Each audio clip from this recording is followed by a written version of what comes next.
चलो, my name is Ritesh Ritesh Dahiya और इस सेशन में हम बात करने वाले हैं आपके वेव मोशन एंड साउंड के बारे में। नीट के पॉइंट ऑफ व्यू से देखेंगे, बहुत इंपॉर्टेंट चैप्टर है। कम से कम एक सवाल तो इसका डेफिनेटली आ रहा है, 2 सवाल भी आपके एक वेव से और एक आपके साउंड से पक्का आ जाते हैं। दूसरा, यहाँ पे वेव्स में हम कुछ ऐसी बातें करेंगे जिसकी ज़रूरत आपको वेव ऑप्टिक्स में भी पड़ती है, तो इसको ध्यान देना चैप्टर पे, है ना? बड़ा इंपॉर्टेंट चैप्टर हो जाता है अपने लिए। नाउ वेव्स की बात करते हैं तो waves is a disturbance which propagates. आपकी वेव्स वो तरीका है एनर्जी और मोमेंटम एक जगह से दूसरी जगह लेके जाने का विदाउट एक्चुअली पार्टिकल ट्रैवलिंग। तो यहाँ पे लोग ऐसे ऐसे हिल रहे हैं, उसने अपने बगल वाले को धक्का दिया, बगल वाला भी हिलना चालू हुआ और यहाँ से वहाँ तक आपकी वेव ट्रैवल करके पहुँच जाएगी। पानी में आपने पत्थर मारा, आपने एक जगह पत्थर ड्रॉप किया था, वो वेव्स यहाँ पे रिपल के तौर पे ऐसे करके पूरे तालाब में ये यहाँ से वो वहाँ तक एंड तक भी उसको आपको महसूस कर सकते हैं, उसका असर वहाँ पे दिखेगा। नेसेसरी प्रॉपर्टी जो है आपकी प्रोपगेशन के लिए, एक तो इलास्टिसिटी होनी चाहिए, दूसरा आपका इनर्शिया होना चाहिए। तो यही हमने जब बात की थी एनएलएम की, तब हमने कहा था आपकी रस्सी जो है वो रस्सी आपकी कभी भी खींचेगी नहीं, लेकिन अगर उस रस्सी में आपको वेव प्रोड्यूस करनी है तो वेव में वो वेव को उसमें ट्रैवल करने के लिए इलास्टिक होना पड़ेगा। इनर्शिया की भी प्रॉपर्टी वहाँ पे चाहिए सो दैट पार्टिकल वो एनर्जी स्टोर कर सके और उसके बाद अपनी मीन पोजीशन से आगे वो प्रोपोगेट होके वो एनर्जी यहाँ से वहाँ ट्रांसफ़र कर सकें। ठीक है, तो ये दोनों प्रॉपर्टीज़ आपकी बड़ी ज़रूरी है। मिनिमम फ्रिक्शन पार्टिकल के बीच में होना चाहिए और आपकी यहाँ पे हम अज्यूम करते हैं कि आपकी डेंसिटी यूनिफॉर्म रहेगी। नाउ मैं क्या वेव्स के अलग-अलग आपके क्लासिफिकेशन है। पहली वो है जिसको हम कहते हैं मैकेनिकल वेव्स। मैकेनिकल वेव्स है which require medium for their propagation. अगर आपका मीडियम है तभी मैकेनिकल वेव्स यहाँ से वहाँ तक ट्रैवल कर सकती हैं। एग्जांपल इसका हो गया वेव्स ऑन स्ट्रिंग या फिर स्प्रिंग में जो आपकी वेव्स हैं, waves on water surface, sound wave या फिर सीस्मिक वेव जो आपकी अर्थक्वेक वाली वेव आती हैं, वो सारी आपकी मैकेनिकल वेव है, उनको आपको मीडियम चाहिए। नॉन मैकेनिकल वेव्स होंगी जिनको आपके मीडियम की ज़रूरत नहीं है और ये इसके एग्जांपल हो सकते हैं लाइट हो गया, हीट हो गया। तो सन से जो यहाँ पे लाइट आ रही है, रास्ते में कोई मीडियम नहीं है, फिर भी वो लाइट यहाँ से वहाँ तक आती है, उसका रीज़न ये है कि आपकी नॉन मैकेनिकल वेव्स हैं। नाउ यहाँ पे इसका अलग क्लासिफिकेशन करते हैं हम ट्रांसवर्स और लॉन्गिट्यूडनल वेव पे। ट्रांसवर्स वेव वो है जहाँ पे particle of the medium execute simple harmonic motion about their mean position और in a direction perpendicular to the आपके जो वेव की प्रोपोगेशन की डायरेक्शन है, पार्टिकल उसके परपेंडिकुलर डायरेक्शन में ऐसे ऐसे वाइब्रेट करेंगे, उस वेव को हम कहते हैं आपकी ट्रांसवर्स वेव होगी। ट्रांसवर्स वेव ये आपकी they can be transmitted through solids और on the surface of liquid. आपकी सॉलिड में इनसाइड या फिर सरफेस ऑफ लिक्विड में आप इसको ट्रांसवर्स वेव को प्रोड्यूस कर सकते हैं। दे कैन नॉट बी आपकी लिक्विड के इनसाइड और गैसेस के अंदर, बिकॉज एक पार्टिकल अगर आपका यहाँ डांस कर रहा है और दूसरा आपका काइनेटिक एनर्जी की बात कर लेते हैं मॉलिक्यूल्स की, तो उसको तो एनर्जी दे दी आपने, बगल वाले को वो ये अगर वेव प्रोपोगेशन की डायरेक्शन है यहाँ वाइब्रेट कर रहा है तो एनर्जी नहीं देगा। ठीक है, तो सॉलिड में या सरफेस ऑफ लिक्विड में आपकी ये वेव प्रोपोगेट करती है। दूसरी आती है लॉन्गिट्यूडनल वेव। इस केस में पार्टिकल आपके, अगर ये वेव की डायरेक्शन है तो पार्टिकल आपके ऐसे वाइब्रेट करते हैं और वो यहाँ से वहाँ तक आपका एनर्जी और मोमेंटम लेके जाते हैं और ट्रैवल्स कंप्रेशन और रेयरफैक्शन के फॉर्मेट में ट्रैवल करती है। और इसमें साउंड वेव जो है वो आपकी ये ध्यान रखना आपकी लॉन्गिट्यूडनल वेव है। लाइट वेव जो है वो आपकी ट्रांसवर्स वेव है। ये दोनों के बीच का डिफरेंस है। ऑलराइट, नेक्स्ट यहाँ पे बात करते हैं आपकी वन डायमेंशनल, टू डायमेंशनल और थ्री डायमेंशनल वेव की। वन डायमेंशनल वो वेव होगी, ऑफ कोर्स नाम बता रहा है, एनर्जी आपकी सिंगल डायरेक्शन में जा रही है। फॉर एग्जांपल वेव प्रोपोगेटिंग आपकी स्ट्रेच स्ट्रिंग है तो एनर्जी आपकी एक डायरेक्शन में गई है। टू डायमेंशनल वेव होगी जहाँ पे आपकी wave propagation surface of water है, वहाँ पे एनर्जी आपकी टू डायमेंशन में जा रही है। थ्री डायमेंशनल वेव होगी जहाँ पे आपकी वेव की एनर्जी तीनों डायमेंशन में आपकी हर जगह प्रोपोगेट हो रही है। आपके लाइट और साउंड जो है वो आपके थ्री डायमेंशनल वेव्स हैं एक्चुअली। नाउ साउंड वेव की अगर और डिटेल में बात करें तो जो हम सुन सकते हैं, जो हम ह्यूमन बीइंग सुन सकते हैं, उसको हम साउंड कहते हैं। आई एम श्योर उसके अलावा डॉग्स हैं या और कोई बहुत सारे बैट्स हैं, उनकी जो हमारी कैपेबिलिटी है सुनने की उससे थोड़ी सी ज़्यादा है, बट हम साउंड सिर्फ और सिर्फ हमने नाम दिया है तो हम उसको देते हैं जो हम ह्यूमन बीइंग सुन सकते हैं, उसको हम यहाँ पे साउंड कहते हैं। अकॉर्डिंग टू फ्रीक्वेंसीज हम उनको यहाँ पे 3 कैटेगरीज में डिवाइड करते हैं। पहला तो ऑडिबल। ऑडिबल की रेंज ये ध्यान रखना 20 हर्ट्ज से 20 किलो हर्ट्ज, इस रेंज में आपको फ्रीक्वेंसी होगी तो वो सुनाई देगी। These are generated by vibrating body such as आपके वोकल कॉर्ड, स्ट्रिंग या फिर कोई गाना गा रहा है, गिटार बजा रहा है, ये सब आपकी रेंज ये वाली होती है। नेक्स्ट आपका इंफ्रासोनिक होएगा। इंफ्रासोनिक जो होएगा उसकी फ्रीक्वेंसी 20 से कम होएगी, वो इंफ्रासोनिक है। अल्ट्रासोनिक होएगा जिसकी वैल्यू इससे ज़्यादा है, तो 20 हर्ट्ज से ज़्यादा होएगी उसको आप अल्ट्रासोनिक कहेंगे। और ये दोनों ही इंफ्रासोनिक और अल्ट्रासोनिक जो है हम ह्यूमन बीइंग्स को सुनाई नहीं देती। अब हमें सुनाई नहीं देती, इसका मतलब ये नहीं कि वो एग्जिस्ट नहीं करती हैं, हमें सुनाई नहीं देती, बट उसको हम इंफ्रासोनिक और अल्ट्रासोनिक कहते हैं। एक चीज़ और यहाँ पे ध्यान रखना, एक चीज़ होती है जिसको कहते हैं सुपरसोनिक। सुपरसोनिक होएगा वो वाले मटेरियल, पार्टिकल या हवाई जहाज या फिर कोई भी आपकी बुलेट जो आपकी स्पीड ऑफ साउंड से ज़्यादा ट्रैवल कर लें स्पीड से, उसको हम सुपरसोनिक कहते हैं। उसका फ्रीक्वेंसी से कोई लेना देना नहीं है, इस चीज़ को ध्यान रखना। नेक्स्ट यहाँ पे हम बात करते हैं आपके in terms of regarding important terms जो हैं आपके वेव मोशन के बारे में, उसके बारे में फटाफट ये आपकी डेफिनेशन है। आई एम श्योर ये सब आपको आता होगा, बट फिर भी रिवाइज कर लेते हैं। सबसे पहली बात हम कहते हैं लैम्डा।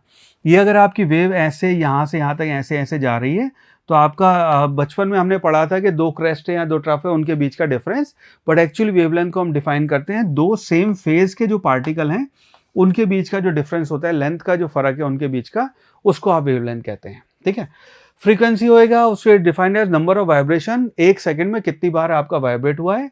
टाइम पीरियड ये होएगा कि it is defined as time taken by particle to complete one vibration. तो एक वाइब्रेशन करने में कितना टाइम लिया है उसको आप टाइम पीरियड कहते हैं। इनके बीच में रिश्तेदारी ये है कि time period is equal to 1/f।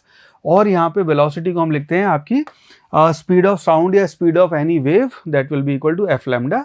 ये आपकी इसकी वैल्यू होएगी। ऑलराइट, नाउ मूविंग फॉरवर्ड, हम कहते हैं speed of transverse wave on a stretch string. अगर आपकी एक रस्सी है उसके ऊपर, ये फॉर्मूले में आपको यहाँ रिवाइज करवा रहा हूँ, स्ट्रेच स्ट्रिंग में हम वेलोसिटी को लिखते हैं √T/m। इसका प्रॉपर डेरिवेशन है, लेकिन अब यहाँ डेरिवेशन स्किप करके इस चीज़ को ध्यान रखने ना, अगर आपकी रस्सी है जिसमें टेंशन आपकी T है और m जो है आपका वो आपका पर यूनिट मास, m जो होता है वो आपका होता है पर यूनिट मास लेंथ, उसकी डेंसिटी वो आपकी वेलोसिटी देता है। सॉलिड बॉडी है उसमें आप लिखते हैं n/ρ, n आपका मॉडुलस ऑफ रिजिडिटी है, ρ आपकी डेंसिटी है। लॉन्गिट्यूडनल की बात करेंगे तो उसमें v को जो लिखते हैं लॉन्ग बार, अगर आपका रॉड है उसमें हम लिखते हैं y/ρ। यहाँ तो नीटा की बजाय आप यहाँ पे y आपका जो यंग्स मॉडुलस है उसको लिखेंगे। लिक्विड मॉडल उसमें आप k/ρ लिखेंगे, गैसेज में भी आप k/ρ लिखेंगे। एक चीज़ ध्यान रखना, वेलोसिटी जो है आपकी मेटल में ज़्यादा होगी as compare to water, as compare to air. तो आपकी जो सॉलिड्स हैं उसमें वेलोसिटी कहीं ज़्यादा होगी एज़ कम्पेयर टू एयर। इस वजह से हम ये कहते हैं, इस चीज़ को ध्यान रखना, ये रेंज ही होती है 5000, लगभग 3500 5000, और आपकी 2000-1500, एयर में 330। इस वजह से हम कहते हैं कि water is rarer than air. जब हम लाइट के लिए बात करते हैं तो लाइट के लिए एयर आपकी रेयर मीडियम है, वाटर आपका डेंस मीडियम है। लेकिन साउंड के लिए हम यहाँ पे कहते हैं कि water is rare than, water आपका रेयर है बिकॉज उसमें आपकी स्पीड वो बढ़ जाती है एयर के कंपैरिजन में। ठीक है, तो ये अगर कोई बात कर ले तो इस चीज़ को, इस लाइन को ध्यान रखना। नेक्स्ट यहाँ पे हम बात करते हैं आपके factor affecting speed of sound. तो स्पीड ऑफ साउंड को कौन कौन से फैक्टर्स आपके अफेक्ट करते हैं। सबसे पहले तो न्यूटन ने एक फॉर्मूला दिया है जिसमें उसने अज्यूम किया कि आपकी एयर में जब आपकी साउंड ट्रेवल करती है तो process is isothermal. Based on that he came up with the formula of √P/ρ। P आपका प्रेशर, ρ आपकी डेंसिटी हो गई। ठीक है, लाप्लास ने देन इसके बेसिस पे जब हमने कैलकुलेशन की तो 290-280 की रेंज में कैलकुलेशन से वैल्यूज आ रही थी। एक्चुअली हमें पता है 320 होती है। Then Laplace did his experiment and he found out कि ये जो आपकी वैल्यू है ये आपकी वैल्यू आनी चाहिए बिकॉज आपका जो एयर में साउंड ट्रांसमिट हो रहा है that is adiabatic process, not आपका आइसोथर्मल। उसकी वजह से वैल्यू आपकी γ/ρ आ जाती है, इसको ध्यान रखना। ये ऑफ कोर्स करेक्शन है, तो now this is the correct value. और कौन कौन से फैक्टर स्पीड ऑफ साउंड को अफेक्ट करते हैं, उसमें आपका आएगा डेंसिटी। डेंसिटी के आपके 1/ρ के इन्वर्सली प्रोपोर्शनल है। प्रेशर है, प्रेशर के इंडिपेंडेंट है, प्रेशर से आपका फर्क नहीं पड़ता बिकॉज जैसे आपका प्रेशर बढ़ेगा डेंसिटी आपकी, जैसे प्रेशर बढ़ेगा डेंसिटी उसी रेशो में आपकी चेंज हो जाती है। तो अगर कोई एयर चैम्बर है उसमें आप प्रेशर बढ़ा दोगे, उसके अंदर जो एयर है, जो भी आपके अंदर गैसेज भरी हुई हैं, उनकी डेंसिटी उसी प्रोपोर्शन में कम हो जाएगी। प्रेशर डबल हुआ, डेंसिटी डबल हो जाएगी। If that is the case तो वेलोसिटी आपके इंडिपेंडेंट ऑफ प्रेशर हो जाती है। Is independent of pressure. Temperature पे ये ध्यान रखना, इट्स प्रोपोर्शनल टू √T के प्रोपोर्शनल आएगी। ह्यूमिडिटी है, इसके ऊपर डायरेक्ट थ्योरेटिकल सवाल बनते हैं। ह्यूमिडिटी के बेसिस पे हम कहते हैं जैसे आपकी इंक्रीज इन ह्यूमिडिटी होगा डेंसिटी ऑफ एयर डिक्रीजेस, तो डेंसिटी आपकी कम हो जाती है। इस वजह से आपकी ह्यूमिडिटी में साउंड की स्पीड बढ़ जाती है। अफेक्ट ऑफ विंड वेलोसिटी है, विंड वेलोसिटी है, हम इसको एल्जेब्रिकली ऐड कर देते हैं। एल्जेब्रिकली ऐड करने का मतलब ये है कि ये मान लीजिए एक बंदा है जो साउंड प्रोड्यूस कर रहा है यहाँ आपका लिसनर है, ठीक है। नोटिस करना यहाँ पे ऑब्जर्वर नहीं बोला, लिसनर बोला है इस बार, ऑब्जर्वर भी बोल सकते हैं। इसके पास अगर विंड यहाँ से आ रही है, वेलोसिटी ऑफ विंड भी है, तो इसके बाद जो स्पीड ऑफ साउंड आएगी, तो स्पीड ऑफ साउंड प्लस आपकी वेलोसिटी ऑफ विंड उसमें एल्जेब्रिकली ऐड हो जाएगी। तो 330 स्पीड है और 20 से आपकी मान लो साउंड जा रही है या 10 से साउंड जा रही है, तो जो भी आपकी 320 थी या 330 थी उसमें आप विंड की स्पीड ऐड कर देंगे। और अगर ये आपका स्पीकर है और ये आपका लिसनर है, उस केस में आप एल्जेब्रिकली माइनस कर देंगे। ये आपका इफेक्ट ऑफ विंड वेलोसिटी होएगा।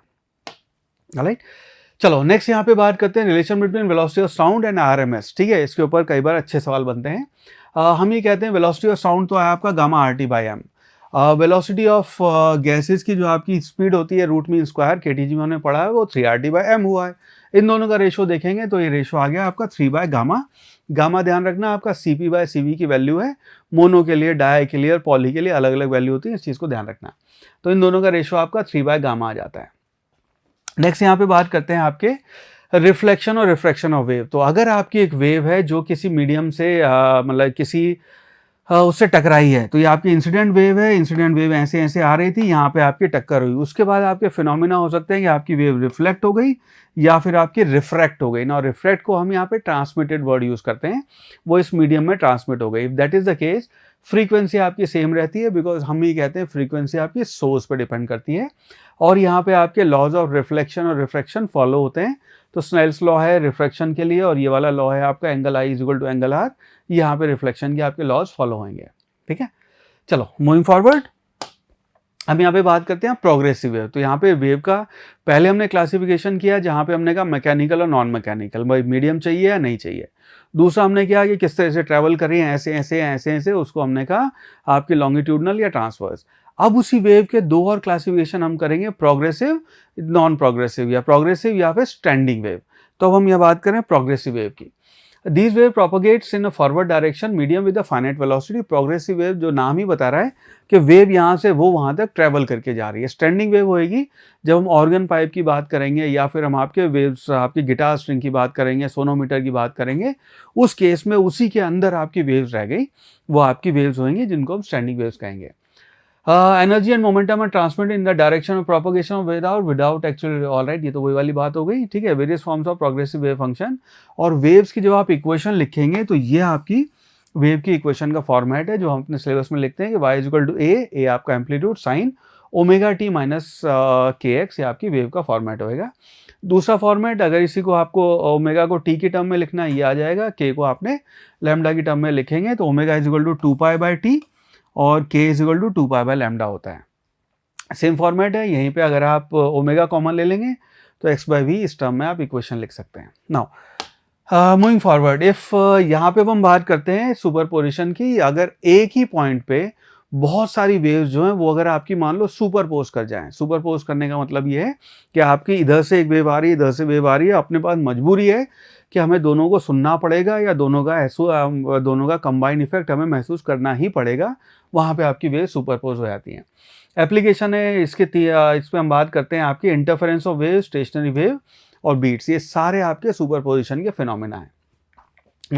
इंटरफेरेंस ऑफ साउंड वेव की जब हम बात करते हैं तो हम यहाँ पे कहते हैं कि मान लो दो, ये फॉर्मूले जो मैं बताने वाला हूँ ये आपको ध्यान रखने हैं। अब अगर आपकी वेव है y equal to a1 sine omega T, दूसरी वेव है a2 sine omega T plus some initial phase आपका, उस केस में जब ये दोनों को सुपरपोज करेंगे तो वो वाली फाइनल वेव जो बनेगी वो भी आपकी SHM ही होगी, और या वो फिर आपकी वेव्स की इक्वेशन ही आएगी। यहाँ पे a जो है इसकी वैल्यू हो जाएगी a1 square plus a2 square plus twice a1 a2 cos phi, और cos फाई जो है ये डेल्टा फाई, इनके बीच का आपका फेज डिफरेंस है, इसको ध्यान रखना। फेज डिफरेंस होगा ये और ये, जो आपके साइन के अंदर जो लिखा होता है ब्रैकेट में उसको आर्ग्यूमेंट बोलते हैं।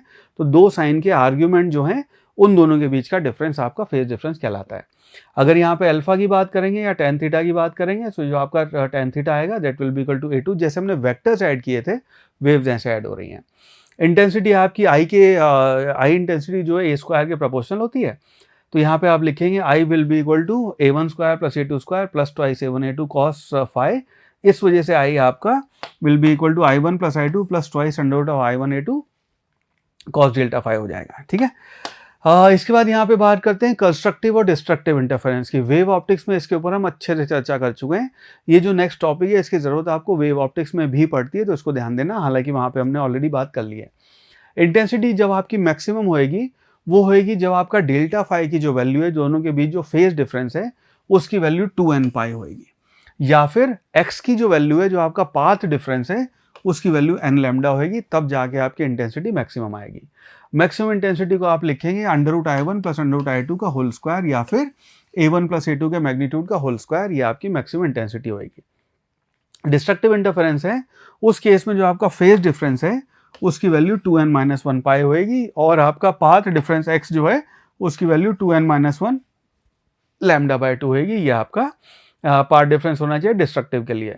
इंटेंसिटी की वैल्यू हो जाएगी आपकी √I1 - √I2 का होल स्क्वायर, या फिर A1 - A2 का होल स्क्वायर, जो भी बड़ा है उसमें से छोटा माइनस करके स्क्वायर कर देंगे, ये आपकी इंटेंसिटी की वैल्यू हो जाएगी। ना बहुत बार आपसे इस तरह के सवाल पूछे हुए हैं, आई मैक्स और आई मिनिमम का रेशो बताओ, तो आप इसको डायरेक्ट ये यूज़ कर सकते हैं। अगर इसी में पूछा जाए ए मैक्स और ए मिनिमम का, तो A1 + A2 divide by A1 - A2, वो आपके एम्पलीट्यूड का मैक्सिमम और मिनिमम का रेशो आएगा। ठीक है, चलो आगे बढ़ते हैं इसमें। नेक्स्ट यहाँ पे बात करते हैं standing waves on a string. अब हम बात करें यहाँ पे स्टैंडिंग वेव्स की, तो दो वेव्स आपकी सुपरपोज की हैं, एक इस डायरेक्शन में जाती हुई, एक उस डायरेक्शन में जाती हुई, दोनों का ही आपका सुपरपोजिशन हुआ है और स्टैंडिंग वेव्स आपकी यहाँ पे क्रिएट हुई हैं। यहाँ पे कहते हैं when strings under tension is set into vibration, transverse harmonic waves propagates along its length, when length of string is fixed reflected wave will also exist. तो आपकी वेव पहले ऐसे गई, फिर टकरा के वापस आ रही हैं। Incident and reflective waves will superpose to produce transverse stationary wave in a string, और इस केस में यहाँ पे आप देखेंगे लैम्डा की वैल्यू 12/n, ये उसमें वो आती है।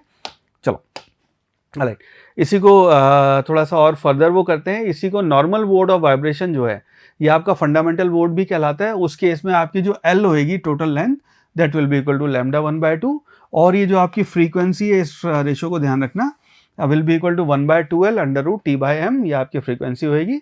सेकेंड नॉर्मल जो आपका मोड आएगा उसमें L will be equal to आपका L2, और ये आपकी N2 जो है वो ट्वाइस N1 हो जाएगी। N1 आपकी फंडामेंटल फ्रीक्वेंसी है, N2 की वैल्यू ट्वाइस हो जाएगी उसके।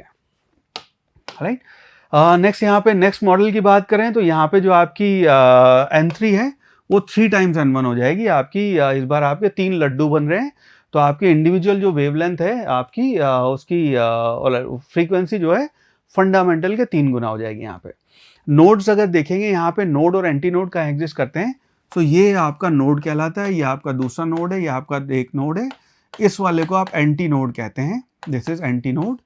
ये वाला फिर आपकी जो लोकेशन है, this is called anti node. Right, तो नोड की अगर आप लोकेशन देखेंगे तो पोजीशन ऑफ नोड्स आएगी आपकी 0 पे, या फिर λ/n पे, जितने आपके लड्डू बन रहे हैं उसके बेसिस पे आप इसकी वैल्यू निकाल सकते हैं। फर्स्ट मोड के लिए, सेकंड मोड के लिए ये आप समझ ही गए हैं। ठीक है, चलो right, position of anti node ऐसे कर सकते हैं, फॉर्मूले इतना याद करने की जरूरत नहीं है।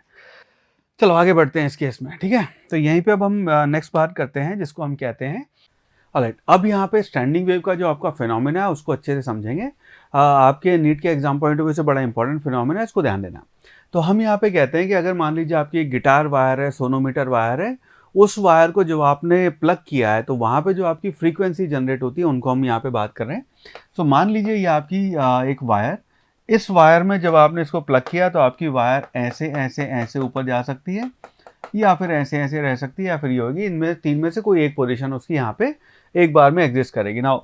इस केस में जो आप ये आपका क्लोज एट बोथ एंड्स है, इस केस में आप लिखेंगे λ/2 जो है, लैम्डा आपकी wavelength, that will be equal to length, इसकी लेंथ अगर मान लीजिए L है तो ये आपकी वेवलेंथ हो जाएगी। ना वेवलेंथ को हम इस रिलेशन से आप v is equal to F lambda लिखते हैं, तो वेवलेंथ को यहाँ पे आप लिख सकते हैं, this will be equal to v divided by 2f will be equal to L, और f की अगर हम वैल्यू लिखने लगे तो आपकी फंडामेंटल जो फ्रीक्वेंसी आ जाएगी उसको आप लिखेंगे, ये इधर लेके जाएं, v डिवाइडेड बाय 2L, ये आपकी फंडामेंटल फ्रीक्वेंसी होगी। फंडामेंटल फ्रीक्वेंसी मतलब इससे कम आप पॉसिबल नहीं है, इससे कम और क्या करोगे, दोनों तरफ आपकी क्लोज एंड पे। नाउ इसी पे अगर हम हायर एंड पे जाएं, इससे नेक्स्ट लेवल ऑफ फ्रीक्वेंसी जो हम यहाँ जनरेट कर सकते हैं उसके ऊपर जाएं, तो उसको हम यहाँ कहते हैं कि आपकी वो ऐसे और ऐसे आपकी वेव जनरेट हो सकती है, ये आपकी नेक्स्ट पॉसिबिलिटी है। तो इस केस में आप लिखेंगे lambda will be equal to L, यानी कि आपका v by F that will be equal to L, और v बाय एफ है यानी कि f will be equal to इसकी वैल्यू आ गई v, ये आ गया आपका f जो है that will be equal to v by L, ये आपकी वैल्यू हो गई। नाउ इसी फ्रीक्वेंसी को हम यहाँ पे लिख सकते हैं, ये आपकी f1 है मान लो वैल्यू, ये आपकी f2 है, तो आप ये भी कह सकते हैं f2 will be equal to twice f1, ये आपकी इसकी वैल्यू हो जाएगी। नाउ इससे अगर नेक्स्ट लेवल पे जाएं तो इससे नेक्स्ट लेवल पे हम ये कहेंगे कि आपकी वेव ऐसे ऐसे ऐसे या फिर ऐसे ऐसे ऐसे आपकी वाइब्रेट कर रही है आपकी स्ट्रिंग। इस केस में लैम्डा जो हो गया वो आ गया आपका 3/2 lambda will be equal to L, ये आपकी रस्सी की लेंथ एल है, और यहाँ पे आपके 3 लड्डू आ रहे हैं, तो हर लड्डू का आपका लैम्डा बाय 2 आपकी वेवलेंथ होती है। तो ये लैम्डा बाय 2 था, ये आपका lambda by 2 plus lambda by 2 lambda था, यहाँ पे 3 लैम्डा बाय 2 है। इसका मतलब है आपने इसको लिखा 3 divided by 2 multiplied by v by F will be equal to L. F को उधर लेके जाएं तो आपकी जो वैल्यू हो गई f3 जो है that will be equal to, ये आपका आ जाएगा 3 multiplied by v bye 2l, यानी कि आपका f3 जो है ये हो गया आपका 3 टाइम्स आपकी fundamental frequency. Now so on and so fourth, जैसे जैसे आप इसमें हायर फ्रीक्वेंसीज पे जाते जाएंगे आपकी ये सारी जो है ये आपकी फंडामेंटल फ्रीक्वेंसी का मल्टीपल होती रहेंगी। तो जो आपकी फ्रीक्वेंसीज आपके फंडामेंटल का मल्टीपल होती हैं उन चीज़ों को हम कहते हैं आपके हार्मोनिक्स, और आपकी जो फंडामेंटल फ्रीक्वेंसी के बाद आती हैं उसको हम कहते हैं ओवरटोन। इस केस में तो आपकी दोनों सेम चीज़ हैं, इस केस में तो आपको कोई कॉन्सेप्ट में कोई दोनों में फ़र्क नहीं दिखेगा।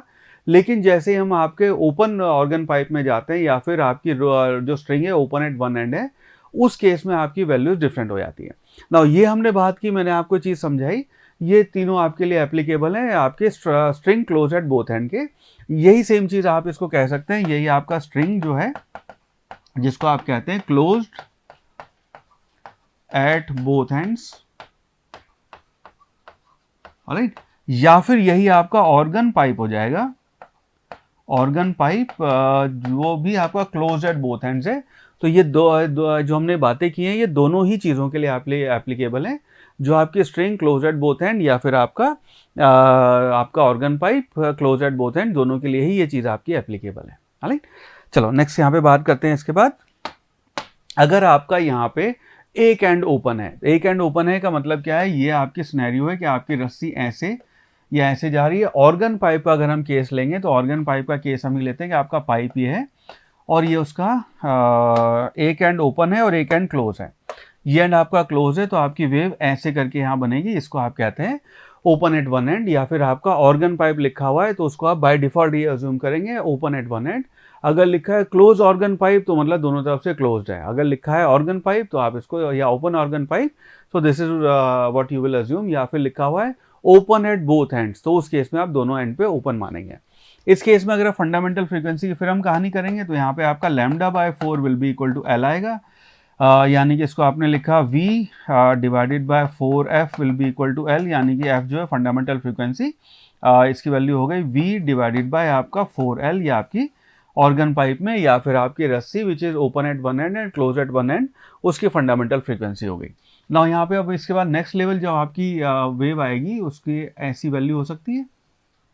ऑर्गन पाइप में बात करेंगे तो ये आपका ऑर्गन पाइप है और उसमें आपकी वेव्स ऐसे जनरेट हो रही हैं, नॉट बैड, ठीक है, ये आपकी वेव्स ऐसे जनरेट हो रही हैं। इस केस में अगर आप देखेंगे लैम्डा बाय 4 था पहले, इस केस में लैम्डा बाय 4 और ये फिर आपका लैम्डा बाय 4, तो इसको आप लिखेंगे 3 lambda by 4 will be equal to L, यानी कि आपने लिखा 3/4, इसको आपने लिखा v by F is equal to L, यानी कि आपकी जो नेक्स्ट फ्रीक्वेंसी आई उसकी वैल्यू आ गई 3 टाइम्स आपकी, इसको अच्छा पहले लिख देते हैं, ये आपका बना f उधर ले गए 3 multiplied by v bye 4l, यानी कि हो गया 3 टाइम्स f1। पिछली बार जो आपकी नेक्स्ट फ्रीक्वेंसी आ रही थी वो ट्वाइस f1 आ रही थी, आपकी जो फंडामेंटल फ्रीक्वेंसी f1 उसका ट्वाइस था, इस बार आपके 3 टाइम्स आएगा। तो इन ऑर्गन पाइप्स में आपके जो ओपन ऑर्गन पाइप है इस केस में आपकी ऑड नंबर ही फ्रीक्वेंसीज आती हैं, इवन नंबर पॉसिबल नहीं है, इस चीज़ को ध्यान रखना। नाउ इस केस में यहाँ पे जो आपका ओवरटोन और जो आपके उसके डेफिनेशन की जब हम बात करते हैं फंडामेंटल फ्रीक्वेंसी के बाद ओवरटोन की जब बात कर रहे हैं तो ओवरटोन होता है आपके, ये तो हो गया फर्स्ट आपका, ये आपकी फंडामेंटल फ्रीक्वेंसी हो गई, दिस विल बी कॉल्ड आपका first overtone and this will be called third harmonic. Harmonic की डेफिनेशन ये है कि फंडामेंटल का जितना मल्टीपल होएगा उतना हार्मोनिक होएगा। So this will be called third harmonic और दिस विल बी कॉल्ड आपका फर्स्ट ओवरटोन। ठीक है, तो इसको ध्यान रखना, ये डेफिनेशन का फर्क है, हमने नहीं बनाई है, हम तो सिर्फ इसको पढ़ रहे हैं यहाँ पे, ये आपकी डेफिनेशन का फर्क आएगा। चलो यहाँ पे नेक्स्ट बात करते हैं आपकी बीट्स की। बीट्स जो है आपकी, बीट्स ये कहलाती है कि दो अगर साउंड सोर्स हैं और उनके बीच में, हमें देखो ह्यूमन ईयर्स की हमारी कैपेबिलिटी ये है कि दो साउंड सोर्स हैं, अगर उनकी फ्रीक्वेंसी के बीच में 10 के आसपास का फ़र्क है, 8, 10, 12, उससे ज़्यादा का फ़र्क हम महसूस नहीं कर सकते। पर 8-10 का फ़र्क अगर है तो उन दोनों के बीच में हम बीट्स की फ्रीक्वेंसी महसूस कर सकते हैं और उसकी वजह से हमें वहाँ पे बीट सुनाई देती हैं। इसको ऐसे देखना, जैसे मैं आपको बता दूँ हम क्या कह रहे हैं यहाँ पे। जैसे फॉर एग्जांपल अगर मैं आपको कहूँ, मैं कुछ इस तरह की आवाज़ निकालूँ, ए ए ए ए, ये जो आवाज़ निकाल रही है आपको, ये जो आवाज़ आपके कानों में आ रही है, इनके बीच अगर स्पेस है तो आप आइडेंटिफाई कर सकते हैं कि ये एक आवाज़ आई, फिर एक आवाज़ आई, फिर एक आवाज़ आई। नो, अगर मैं इनका स्पेस कम कर दूं, आपके कानों में पहुंचने का टाइम स्पेस कम कर रहा हूं, इनका टाइम कम कर दूं और मैं कहूँ यही आवाज़ है, तो यही आवाज़ क्योंकि इतनी पास पास है, you will not be able to differentiate between these two. जैसे अगर हम देखने की बात करें तो जो आप पलक झपकते हैं, उस पलक झपकने में जो आपका टाइम जाता है, एक्चुअली ये और ये पलक झपकी, फिर इसको हमने ओपन किया, उस दौरान अगर कुछ हो जाए वो हमें कभी नोटिस ही नहीं होएगा। हमें लगता है कि टकटकी लगा के हम लगातार ऐसे किसी की तरफ देख रहे हैं, पर उस केस में भी जब हम पलक झपकते हैं, उस दौरान अगर मान लो फ्लैश यहाँ से भाग जाए, सुपरमैन भाग जाए या क्विक सिल्वर वटेवर जो भी आपकी बहुत तेज़ी से भागते हैं, you will not even notice कि वो काम आपका हो गया है। सिमिलरली यहाँ बीट्स की जो हम बात करते हैं, बीट की जो फ्रीक्वेंसी है N1 - N2, उसकी वैल्यू हमारे ह्यूमन ईयर्स के लिए 10 या 12 मैक्सिमम है, उनके बीच इनका गैप होना चाहिए। अब यहाँ पे जो आपके सवाल बनते हैं वो फिनोमिना जो है वो ये सवाल बनते हैं कि आपने क्या किया, एक आपकी ट्यूनिंग फॉर्क ली, दूसरी ट्यूनिंग फॉर्क ली और इसको मान लो A और B आपकी दो ट्यूनिंग फॉर्क हैं, दोनों आपकी या तो इस केस में क्या करते हैं, मान लो इसकी फ्रीक्वेंसी आपकी 256 आपको पता है, ठीक है। दोनों को जब आपने एक साथ यहाँ पे वो किया, ट्यूनिंग फॉर्क आपने देखी होगी, इस दोनों के ऐसे करके इनकी आवाज़ आती है। तो ट्यूनिंग फॉर्क दोनों भी अननोन है, हमें नहीं पता इसकी फ्रीक्वेंसी क्या है। जब आपने इसको यहाँ पे दोनों को एक साथ क्या कहते हैं, दोनों को एक साथ बजाया है वटेवर, उस केस में मान लीजिए आपकी बीट फ्रीक्वेंसी जो है, बीट फ्रीक्वेंसी f की वैल्यू आई 4। तो if that is the case, तो आपकी b की जो वैल्यू है वो 4 का डिफरेंस की वजह से या तो 252 हो सकती है या फिर 260 हो सकती है, इन दोनों में से कोई एक होएगी, तभी आपकी बीट फ्रीक्वेंसी 4 की आई है, 4 का गैप आएगा। नाउ अब यहाँ पे हम क्या करते हैं, एक फिनोमिना होता है जिसको हम कहते हैं वैक्सिंग, एक फिनोमिना होता है जिसमें हम इसको रगड़ देते हैं, ठीक है। तो वैक्सिंग में क्या किया हमने, वैक्स लिया, आपकी ट्यूनिंग फॉर्क को उसके अंदर डुबो दिया। ट्यूनिंग फॉर्क को जब हमने उसको डुबो दिया तो उसके अंदर आपके जो ये जो रॉड्स हैं आपकी इसके अंदर इनर्शिया आ गया, तो उसका जो ऐसे वाइब्रेशन होता है वो वाइब्रेशन थोड़ा सा स्लो हो जाएगा, तो उसकी फ्रीक्वेंसी थोड़ी सी कम हो जाएगी। उसी को अगर हमने मान लो रगड़ दिया, सैंड पेपर से रगड़ दिया, तो उसका इनर्शिया कम हो गया, तो फटाफट करेंगे, बीट फ्रीक्वेंसी आपकी बढ़ जाएगी। नाउ यहाँ पे इमेजिन करें कि मान लीजिए आपने A को वैक्स किया है, ठीक है, ये आपका सिनेरियो है, A को वैक्स किया, B को भी कर सकते हैं, कोई बिग डील नहीं है, कोई भी सिनेरियो ले सकते हैं, आधे मिनट के अंदर ये सवाल सॉल्व होते हैं आपके, ठीक है। A को हमने वैक्स कर दिया और इस केस में आपकी फंडामेंटल कह रहा हूँ, उनका जो फ्रीक्वेंसी का डिफरेंस था वो मान लो बढ़ गया। कितना बढ़ा है जरूरी नहीं है अपने को जानना, बढ़ गया। If that is the case, तो इसका मतलब ये कि जब आपने इसको वैक्स किया था, इसकी जो फ्रीक्वेंसी है वो वैक्स करने से आपकी फ्रीक्वेंसी कम हो गई होगी, तो इसकी वैल्यू हो सकता है 255 हो गई हो, 254 हो गई हो, 253 हो गई है, इनमें से, या so on and so fourth. वो अब इन दोनों के बीच का अगर आप डिफरेंस देखेंगे, इनका और इसका, तो इसके बीच में डिफरेंस आपका इसके साथ बढ़ रहा है। तो इससे अगर डिफरेंस देखोगे, पहले 4 का डिफरेंस था, अब इनका और इसका डिफरेंस जो है वो डिफरेंस आपका नहीं, डिफरेंस सॉरी, ये इसके साथ नहीं बढ़ रहा है, दूसरे वाले के साथ बढ़ रहा है, माय बैड, राइट, हाँ गलत हो गया, ठीक है। तो इस केस में अगर डिफरेंस देखेंगे तो डिफरेंस आपका इसके साथ बढ़ रहा है, बिकॉज ये पहले आपके डिफरेंस जो था 4 का था, अब इन दोनों के बीच का डिफरेंस 5 हो गया है, इनके बीच का डिफरेंस आपका 6 हो गया है, hence this would be the right answer, ठीक है। इतने सिंपल होते हैं सवाल आपके, ठीक है, बस आपको अंदाजा लगाने का अच्छा ये हुआ है, उसके बाद ये होगा, दैट्स इट। तो इसमें अगर मान लो बीट फ्रीक्वेंसी कम हो जाती तो ये आपका आंसर हो जाता। अगर आपने यहाँ वैक्सिंग की जगह यहाँ पे आपने इसको फाइल किया होता, अगर उस केस में इसकी वैल्यू बढ़ जाती, और अगर बीट फ्रीक्वेंसी बढ़ रही है, बस इस तरह के आपके अंदाजे लगाने होते। तो बीट फ्रीक्वेंसी से घबराना नहीं, जैसे बीट फ्रीक्वेंसी का सवाल दिखे फटाफट उसको 30 सेकंड लगा के एक बार देखना और आराम से उसे सॉल्व करना, ठंड रख के। कोई इंटीग्रेशन नहीं है, कोई डिफरेंशिएशन नहीं है, कोई क्वाड्रेटिक नहीं है, कोई बायनोमियल नहीं है, कोई कहानी नहीं करनी। सिर्फ आपको +-4 +-10 तक का ही वैल्यू का कैलकुलेशन करना है, ठीक है। इतना तो हम श्योर हम कर ही सकते हैं। चलो नेक्स्ट यहाँ पे हम बात करते हैं, आपकी आगे बढ़ते हैं, जिसको हम कहते हैं, again exam point of view से बड़ा इंपॉर्टेंट है, जिसको हम कहते हैं यहाँ पे आपका डॉपलर इफेक्ट। ना जब हम यहाँ पे डॉपलर इफेक्ट की बात करते हैं तो डॉपलर इफेक्ट आपका साउंड में भी आता है, डॉपलर इफेक्ट आपका लाइट में भी आता है। तो डॉपलर इफेक्ट को ऐसे समझना कि जो आपकी लाइट आपके पास आ रही है, जो साउंड आपके पास आ रही है, लाइट को आप ऑब्जर्व करेंगे, साउंड को आप लिसन करेंगे।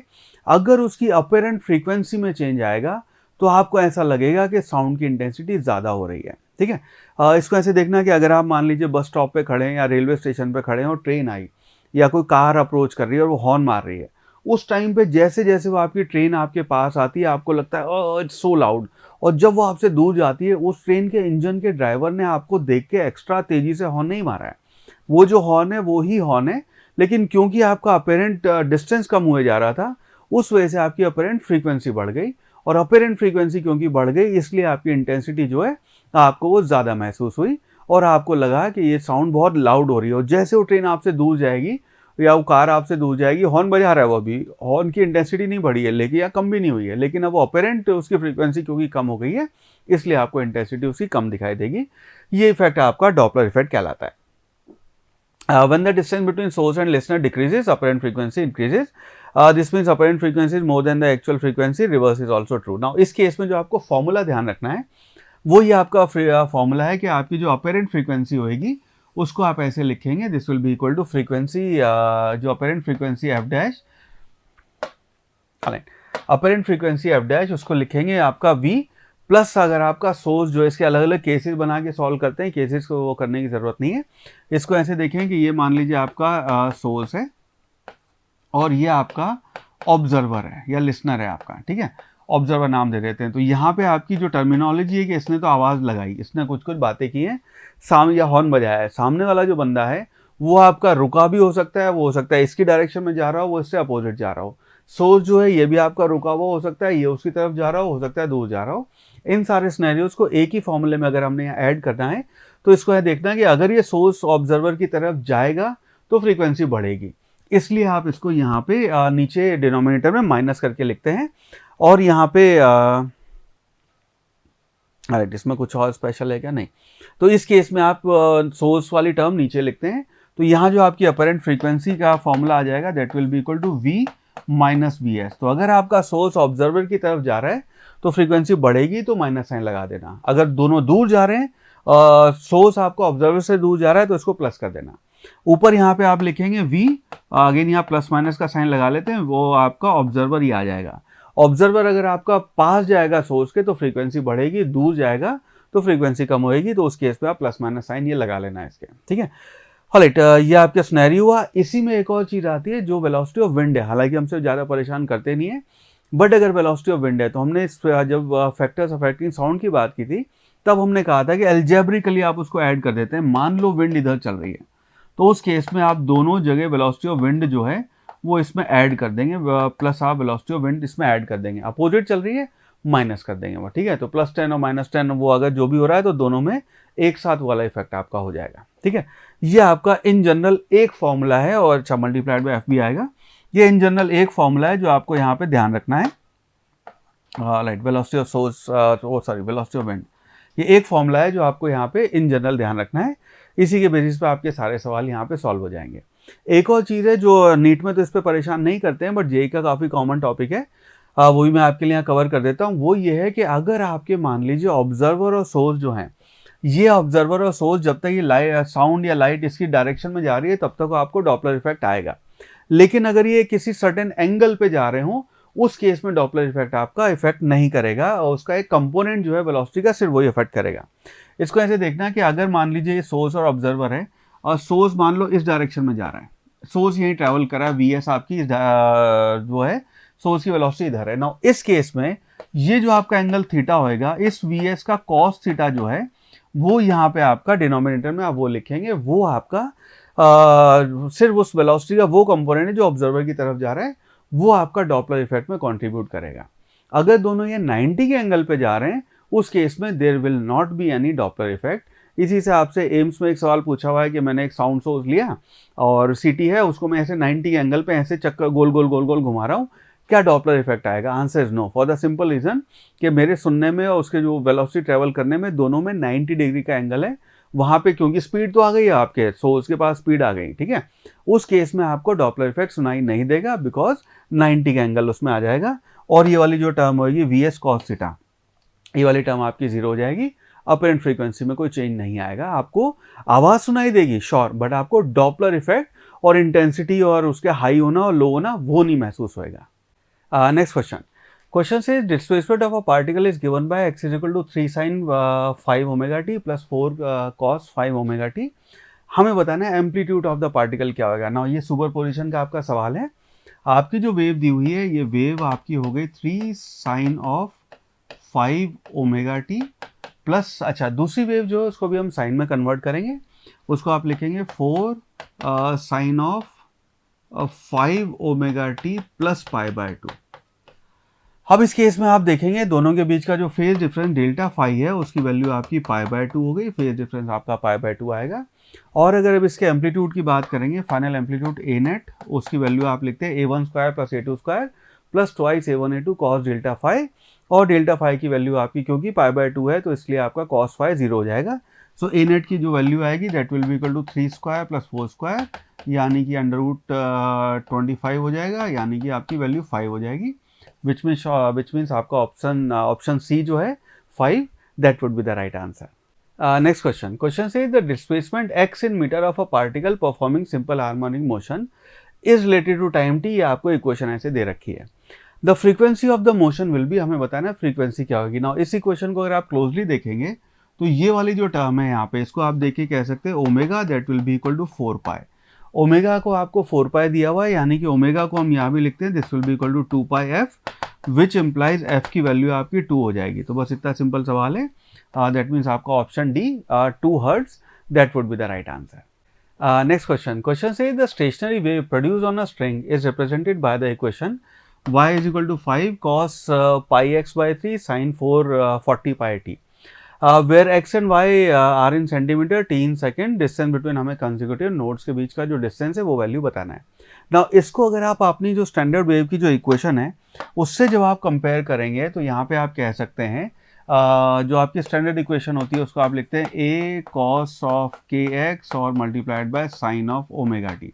इसको जो आप कंपेयर करेंगे तो जो के एक्स है उसकी वैल्यू हो गई आपकी के एक्स हो गया आपका will be equal to pi X by 3, यानी कि के को आप लिख सकते हैं 2 pi by lambda multiplied by x हो गया पाई एक्स बाय 3। पाई कैंसिल हो जाएगा और आपका एक्स कैंसिल हो जाएगा, लैम्डा को ले जाते हैं, यानी कि लैम्डा की वैल्यू आ गई 6। नाउ हमसे यहाँ पूछा है distance between 2 consecutive nodes. Nodes के बीच में हमें पता है कि जो आपकी स्टैंडिंग वेव बनती है उसको अगर आप ऐसे स्टैंडिंग वेव बना रहे हैं ये करके, तो दो नोड्स के बीच में जो आपका दो नोड है उनके बीच का जो हमेशा जो डिस्टेंस आएगा that will be equal to lambda 2। तो जो रिक्वायर्ड डिस्टेंस है that will be equal to lambda by 2, यानी कि 6 by 2 that will be equal to 3, जो अभी सेंटीमीटर यूनिट है वो वैल्यू आ जाएगी। हेंस आपका option C 3 centimetre that would be the right answer.